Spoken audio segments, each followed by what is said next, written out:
Hello and welcome to a new video today on the topic of waterproofness. My name is Mascha and I'm a watchmaker here. I work in production in the control of our watches to make sure that they leave the factory in perfect condition. I'm also responsible for the incoming goods so that we can consistently maintain our quality. Next to me is my colleague Angelos. Hey, I'm Angelos. I'm responsible for production, technology, and service here at Laco. And today we'd like to tell you something about waterproofing. Also bei der Wasserdichtigkeit ist ja meistens ATM angegeben. Water resistance is usually indicated in ATM, and this ATM describes the physical atmosphere, which in turn is derived from the average air pressure above sea level, which is 1 ATM or 1 bar.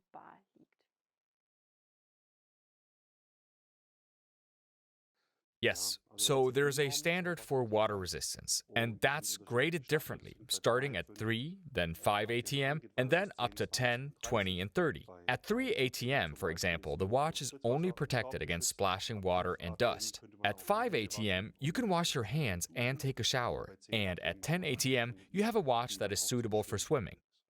Exactly. So at the 5 ATM, you might think to yourself, well, 50 meters below the surface, that should hold up. The only problem is that you build up more pressure on the watch simply by moving through the water, and the peak pressure of that movement then exceeds the stated pressure on the watch. Therefore, if you're swimming, it is important to choose a watch that has at least 10 ATM. With a 20 ATM watch, you can then also go snorkeling or free diving with it, so the lower diving depths. If you are a professional diver, you can also use a 30 ATM watch, or rather, you should use a 30 ATM watch. Nowadays, of course, there are modern measuring devices that can build up a certain pressure over a certain time, in which the watch has to withstand the pressure and afterwards be fully functional and no water should have penetrated. Voll funktionstüchtig ist. We We have different measuring equipment for this in production. First, we have the possibility to filter out or find out the water resistance of several watch heads in one device via a volume measurement. Or, as Mascha has already said, increase the pressure in a single chamber. The device then does that, and then a deformation measurement is done to see if the watch can withstand the pressure.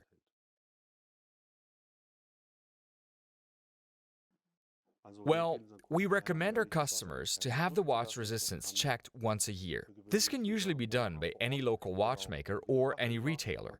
Of course, you can also send the watch to us, simply to ensure that the watch is still water resistant, and that has not changed, because water resistance is not a permanent condition, and seals can become porous from time to time due to cold, heat, and radiation, and may need to be replaced. So that's why we recommend you get the watch checked once a year.